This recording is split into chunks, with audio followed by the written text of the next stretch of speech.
Hi, welcome to Change Lives Save Lives. Today I'm gonna talk about my European experience here. You who know me, I've been here for 14 years almost, and I've had my children here, and I've had my education here, and but how life has been as a person living in a country where I don't speak the same language. Like I was born and raised in Uganda, went to school in Uganda, and I came here after my senior six. Yeah, that was 2008. That's when I landed here. So most of you people want to travel, but most of you want to travel and make money. Actually, that's the main reason. Oh, that's what you think. But unfortunately, coming in such countries, it's really hard and it costs a lot. Mawasa sort of center. Plus, I'm going to give you my experience. Then you, whoever you are, everyone has their story to tell. So let me tell you one thing. Let me start with learning a new language, because living in Sweden, they speak Swedish, and being that I was born and raised in Uganda, so my language is Uganda and the national language is English. So that means that when I came to Sweden, I was forced to go back to school and to learn Swedish as a second language. And being that I came here after my senior six, that means I had no career. So what does that mean? That I have to go back to school and study the language, and if I want, I can find a career. I'm going to talk about all that and why you should prioritize your studies and everything. So life was not really good, like with the silver plate. Almost my life was like someone who is coming like for an asylum, because yeah, najana abantu you know the story, how I've been talking about it. So at the end of the day, seems like I was lonely and I had nobody. So my experience in Europe, first years I went to school and studied Swedish, and then I found love and I was there. But what is exactly should expect if you traveled in a new country? If you travel to a new country, depending on if the country doesn't speak the language you understand, make sure that you learn the language before even you try to come to that country, because it will make it easier for you to get into the environment. One other thing is finding jobs. There is nothing as hard as finding a job when you cannot speak the language. You remember, you have to know the language before you can start working anywhere. Yes, there are jobs for people who don't speak Swedish at all, or English speaking people. There are jobs, but I would say that people don't prioritize to give jobs to someone who does not speak the language. Unfortunately, not even if you're a cleaner, because you should be able to communicate with the person who owns that apartment or that house. So yeah, it's hard. So finding jobs was really hard for me, but I'm smart enough, you know. I always praise my school where I went to, St. Mary's Kitende. It has given me, or it gave me the very best standard that I cannot fail in life, that I believe I can be successful no matter what, no matter how hard it was. So, but was it hard for me to get a job? So for you who is still there, struggling to get into another country to get a job, most people I meet, they want to come to countries like Sweden, Finland, UK, USA, and everywhere just to work. It's really hard unless you're a professor. I'll tell you this truthfully, that unless you are a professor, that's when you're going to come here and be like, you're earning big without needing to have the language. But if you really want to have the big money, you will have to go back to school. I'm afraid to say so. So things I found here was the language, finding the jobs. And even if finding jobs was hard, at the end of the day I went back to school and started. But payments, you who is my color and the person born here, or the person who is white, the payments will never be the same. It doesn't really matter no matter how much experience you have, that you will have it in mind that you will never have as much paid as the person born here, or the white man. I'm sorry, but that's how it is. We have experienced it all, and that's how it is. It is what it is.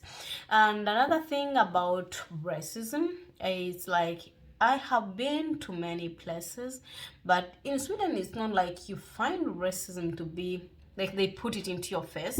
But I have been Yes, I told you that racism is not as common as other countries like Germany and everything, but I'll tell you one thing that I have faced racism quite many times at work, in the train and everything. One time I remember I was going on a date. By then, when I was still single, I was on the train looking smashy, going to a date, and then guess what? One woman wanted even to hit me. Like she shouted like this and that. Like I've met racism, but since that I'm coming from a country where we are hard, like we are hardcore, so that alone built me to be like, hey, I'm not shaking if you're racist. If you go for it, you want to be a racist, go for it. And guess what? You will never have a back by these people. I'm sorry to say, but if you're planning to come in these countries, like example, we are in Sweden, someone would see you being beaten at the road or on the roadside, and nobody is going to come out to help you. It's true story. So you always have to be able to fight for yourself. So I remember this kind of, I would talk about a little about racism, why I told you that nobody is going to come into your rescue to fight for you and anything. I remember that time I was on the train, I went to Stockholm City, I was going on a date, and I just sat in the train because these people didn't even know me, who I was, and they started shouting, oh, in your countries they hate you, your mothers don't hate, they hate you and everything. And then she started saying, oh, she was pregnant, oh, she's wanted to kick my baby, oh my god, she wanted to bring in her boyfriend. They was like, then there was a white man, he was a British man, and I don't know, I'll never see this guy again. He came out and be like, now you have to stop. This young lady just came on the train. She said, she just sat down and you started backing at her because she's black. That is not okay. And guess what? There were many thousands of the white Swedish people around here, and this racism was going on, but nobody stood up for me. So I'm telling you, racism is real. If you have a weak heart, it will get you to the deep down, and you end up doing something to yourself because of racism. But it's life. Another thing is like feeling lonely. It doesn't really matter how much money you have, how hard you work. When you go back home, it doesn't really matter if you're in a relationship or not. Feeling lonely or feeling homesick is part of life as a person, being that you're living in a country where you are new. As a person, I lived before when I came here. Like I was young. I was young and naive, and most times I missed my mother. Like up to now I miss my mother, and I had my sister, the late Gority. Like I always called her and talked to her, and she always kept my calm. But feeling lonely, getting depressed, have the anxiety is going to be part of it when you come in these countries. Remember, you are in a country where racism is okay. Not okay, but it's okay, because if you sit on a train and nobody cares what happens to you, then that means that racism is okay and nobody gives an F about you. And then you're going to feel like you are alone. So that's the feeling that we feel. Oh, I feel like it doesn't really matter. Sometimes you get sick. In Uganda, when you get sick, your family is going to be there to take care of you, to give you juice, to make sure you go to the hospital and everything. In here, if you get sick, you don't even go to the hospital. I'll call and be like, I'm sick. They'll be like, take Alvedon and do this. Don't go to the hospital. They will not do, you will be home until when you get better, unless otherwise when you need oxygen or you get worse, that's when they'll be like, okay, we send the ambulance and get back to you. Now I'll tell you an example that when I had my daughter, it's like, because when I had my daughter I had a 30-degree tear. Women, you know what a 30-degree tear, but it happened because I was the first time mom, and I had a child who was almost 4 kilograms and as was as short as 157 centimeters. And when I went to the hospital, they sent me back home. So when I went back to the hospital, it was time to deliver, and that's when everything was just destroyed. But if it was in Uganda, because when in Uganda, when you go to the hospitals when you're pregnant or you're about to deliver the child, they'll take care of you because they know you're going to pay. But since the hospitals here are very few, or they are not even few, because they are free of charge, so nobody feels like it's their responsibility. So when it comes to health-wise, Uganda is better. I'll say that. I'm sorry, but Uganda is better, because I'll say that in Uganda, there are people, women dying and everything. I'm sorry to say, because I lost one sister, but the care you get when you go to private is more than when you get here. Because here, if you're going to give birth in Uganda, if you get birth, everyone is like, da, da, da, da, da, da, da, da, da. You know, even though there are many who have died, and I have my own, but at least I know that people die because of negligence. But here they will send you back home because the reason you have not called to tell them that you are in labor. Here you have to call and tell them, hello, I'm coming, I'm in labor. And they'll ask you how much the labor pains are coming in how many seconds and everything. That's not how it is in my country. Recently I had a very big problem which I cannot discuss right here. I will discuss it when it's time to discuss it. And I was so disappointed in the health center, because I am a nurse, and if I know that I'm a nurse and I see that I cannot be taken care of as I'm doing to other people, then it breaks my heart and it leads into depression and everything that comes with it. So another thing is having no one to help you, the children. We who come from Africa, we all know that family is very important. Your aunt is there, your sister there, your neighbors are there, like children as for the society. You understand what that? So in here, when you have your children, they are your children. They become the government children. When you try to make them do the right thing, when you bring out the slipper and be like, Inja Kukuba, here the children are supposed to do what they want. You heard me right. So that, as a first-time mom, or as a person who was raised in the culture where, like, grown up, when say something, you don't reply back, and coming here, and when I say this, the child will say this because they have a right to say this. Culture differences and raising children is so totally different, and it breaks my heart sometimes when I see people who cannot even, like, because they take it like, we Africans, actually, we take it like our children come here and we come here. Because the one thing I learned about these people, like, their children are here and the parents are here, but they want ours to be here and we are here. Why do they do that? Because they know in the future, if our children are made to be here and we are here, then that means that we are teaching them the right thing, right? And that will be catastrophe. In the future, the jobs are going to be theirs and everything is going to be theirs. So what are they doing? For you who is an immigrant, your child has to be here, and you as a parent, you have to be under your children. So ruling over your children, their children are ruling over you. So it's like, it's so frustrating, but you have to be very smart to overtake, to be sure that I'm a parent and this is what happens in my house and this is how it's supposed to be. So I found that challenging as well. Another thing was, like, I talked about the jobs, I talked about family members. Let me tell you, in here, let me talk about friends. You don't have thousands of friends. And here in Uganda, you go to work, you find friends there, you become friends and best friends at work. Here you go to work, you laugh, and when you live there, when you're going to change the clothes to home clothes, then the friendship is done. Here you don't mix friendship and work. In Uganda, we can talk about this has happened to me in my life. In here, if I told someone at work that this is happening to me, the whole workplace is going to know, and that's not what we want. So what do? You keep everything to yourself and you go back home and you cry if you want to cry, or you call your family members who are even deep down in Africa to tell them what's happening to you. But you cannot tell your work friends, you cannot, because you have no friends, and it's hard to find friends in these countries. Let me tell you, I've been here for 14 years, but I don't think I don't even have like 4 friends who are Swedish. Because for them, they come to you, and unfortunately, even black people are like that nowadays. Like, they come to you, they laugh with you, and when you disappear, that is it. They will never want to have contacts with you again. So friendship here is a hell no, no, no, no. No.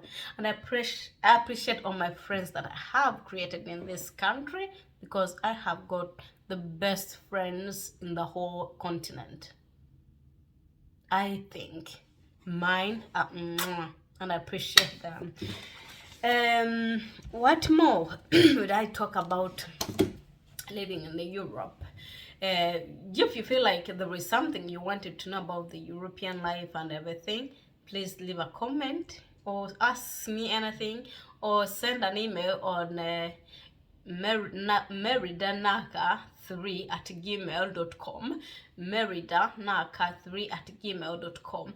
I'll tell you more. Most people, they tell you that you're coming to Europe to work and do this. Let me tell you, you get enough money here when you go back to school. And another thing which I found was positive, that here you cannot get a job just because you know me. Here you get a job because your papers say it that you deserve a job. But guess what? Sometimes, depending on which kind of job, if you're working in the healthcare and everything, it's easier to get a job because they need the nurses, they need the announcers, they need the doctors and everything. But if we say that you have a degree in electricity, it will be hard for you to find a job. It doesn't really matter if you have a degree or not. It will be hard for you, because there are jobs which are meant for their own people. Because there is no way they're going to trust you who just came to Sweden, you don't know the language very well, to just go and work on the electricity or everything. So yeah, I know. But good thing is, you just can't earn a job because you know me. Another thing is, we talk about racism, right? And if I search for a job as Maggie, and they come someone who is Andersson, who is a Swedish, they'll definitely look at her or his CV first before they look at the black one.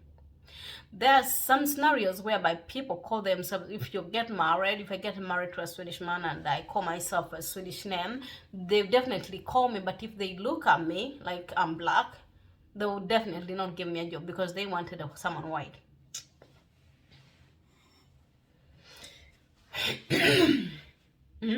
Yeah, life is hard. So before we think about leaving our home countries, just so you know, think, what do I really want? Is this the right choice to do? If I'm going there, what am I supposed to do? Learning the language is very important, and so many men in these countries have made a mistake of saying we cannot learn the Swedish language because we are not going to get paid. And they are doing the dirt works ever. And here, remember that when you work, the best thing is, here when you work, you get your pension paid. So by the time you get 65 or 67, you'll be paid when staying home. Unlike where we come from in Uganda, where even if you work up to 90, you'll never ever get your pension back, even if you've been working the police or everything like that. And here, like for us who work with it's like a governmental thing in the hospital, where the government thing. For us, if I went to meet the doctor, I'll pay, but the government will pay me back my money. It can never happen in Uganda like that. Here, if you have your insurance, if your house got burned and everything, it's legit. Like they will count how much money it has been destroyed in the account, in the apartment and everything, and then you get back your money, which is actually fair. And compared to our country, Uganda, where you cannot even get a 50 even if you have an insurance. Here, when a child is sick, it's everything free. Yeah, operation, if it's heart, if it's liver, if it's anything, is free. Education is free of charge, which is not in my country. One thing I forgot about is to tell you that here, I got to know that my results in Uganda for senior 6 were actually valuable here, that I did not need to do senior 6 again in this country, because I had my results in Uganda, and I just had to bring my results in Uganda to evaluate into the Swedish system or the Swedish level education, and ta-da! That's how I went to go back to the university without even having to complete anything. So yeah, it's good. How is it in the schools as a migrant? I'll talk about myself because I have been through this. It's coming through racism. Like, as an immigrant, you go to the practical part of it, or you go to do your movie when you go to practice somewhere, and sometimes it's been like you meet people who don't like the black person in you, and they'll make you fail the papers, or they fail the practical part of it. But even deep down, you know that, or they know that you are good, but because they have the power, they'll fail because they don't like the color of you. Another thing I found here, like in Uganda, when women and men separate, the children are taken by a woman. In Sweden, a woman can even lose their children to a man who isn't even giving an F about the children. We have a saying here that we work for the children's best. But in the long run, if you look at it, actually, in the long run, especially the person like me, we are working for the children's worst. Because if you can't see the best of the child, that the father cannot care about the children, but again, it's be like he has a right to meet his children, you know. I don't see the balance there. Unlike in Uganda, where a man can decide, okay, mama katwala abana, and I'll take care of the children, because he knows definitely that he's going to marry someone else. That person won't be able to take care of the children, and they will let the mother to take the care of the children. It's not like that here. One thing I like about this country actually is like when I get sick, or when someone gets sick who has been working, or even you're not working, you still get paid. You get 8% of your salary being paid to you because you're sick, you cannot work. It's a positive thing, because not every country has a negative. I'll talk about the positive things as well that I see in this country. So another thing is, like, even if your child was sick and you're supposed to stay home, you get paid. You call them and everything, so you get paid for staying home with the child. In Uganda, you don't get paid when you give birth to a child, but here, when you give birth to a child, my experience, I'm still talking about my experience, because I had my daughter when I had just come to Sweden. I stayed in 2 years here, 2 years, 3 years, the third year, then I had my daughter. But I had never worked here, but I still got paid for a whole year because I had a baby. So, which is good, because it makes you like, you know, you're taking care of someone, but you don't need to fight financially. So when it comes to financial help, Sweden is more better than any other country, I think, because if you cannot find a job, even if you are asylum seeking, you have a right to get some money to be able to take care of yourself, which many countries don't offer. So it's quite a good country. It's like I have the good and the bad experience. The bad experience being the racism and how work it is, and who is the right, and the salary. Because at the end of the day, the salary is important to me. If I am working and I've been working better than the person, you pay more and I get less, then it doesn't make me, it makes me feel like a little bit quest come on, you'll be like, why? Because of this, you know. For me, it should be because someone is working better, you should get better paid, not because you have to sit and you have to fight hard because of this color. Yeah, let me see if I have more things to say. Yeah, I talked about having money to help you have money at work. Yeah, I remember when I had just come here as well, I had no work, I had nothing. So the social services, I had an apartment where I rented some room, and the social services definitely paid it. So it's a positive thing. Like, you don't need to suffer that much. But I think that thing alone has made many people lazy, because here it doesn't really matter how long you've been living here. As long as you don't have a job, the government will take care of you, which most people do, but forget that there is one part when you turn 65 and your pension has to be low. I don't think it's so fun to be 65 and you cannot even be able to travel. That's why I work as much as possible when I still can, so that when I turn 65, I'll be able to travel any country I want without feeling the guilt that I have to stay because I can't pay my rent. So if you're there and you know you are moving in a new country and everything, make sure that you work as hard as you can so that your pension will be high. You might think that, oh, if I die, my pension is like this. No, here the good thing that even if I died yesterday, in my papers show that when I die, if I don't reach the pension years, my children will have the pension. So that's how it is, that you make this, that is it called testament? Yeah, that your children will take the pension. If you don't make a testament, that money, if you die before 65, they will give it to people who will be turning 65 as you would have been. So the same people, group age bracket, will get that pension of yours. So I'll make sure that everything is open, that even if I did this yesterday or one, you know, definitely that my children are my first priority.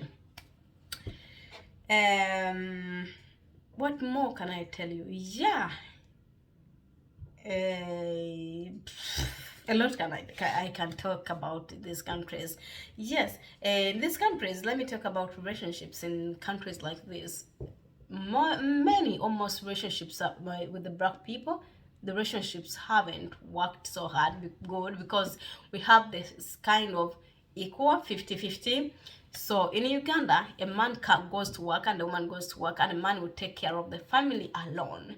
Here, if I go to work and my man goes to work, we have to do the 50-50. Like I bring 1,000, he brings 1,000, 2,000, 2,000. But unfortunately, men who are Africans, they have a tendency of going to work, we do 50-50, but they don't want to do the house chores. So that alone makes the relationship be like, you know, and being that we women think that, oh, we are in Europe, we should not do this, we should know this, as also has made relationship to not work out.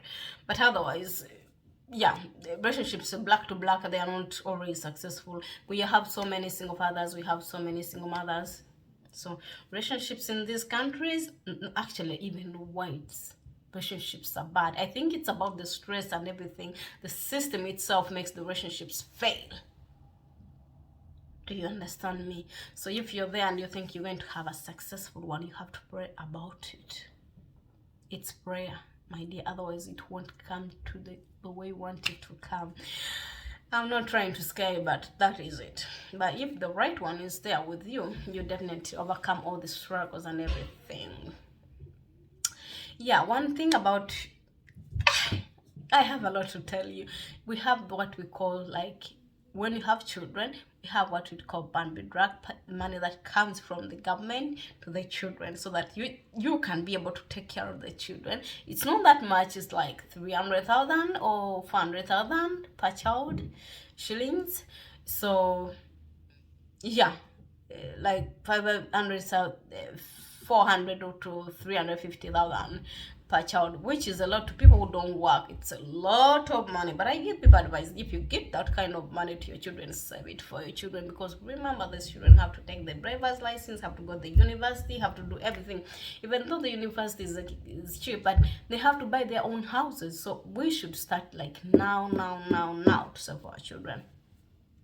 Another thing, like if you're separated, the person, which is not in Uganda. Okay, some people do it, but here it's a must. If you're separated, a person with the children who has children on full time gets, you pay them.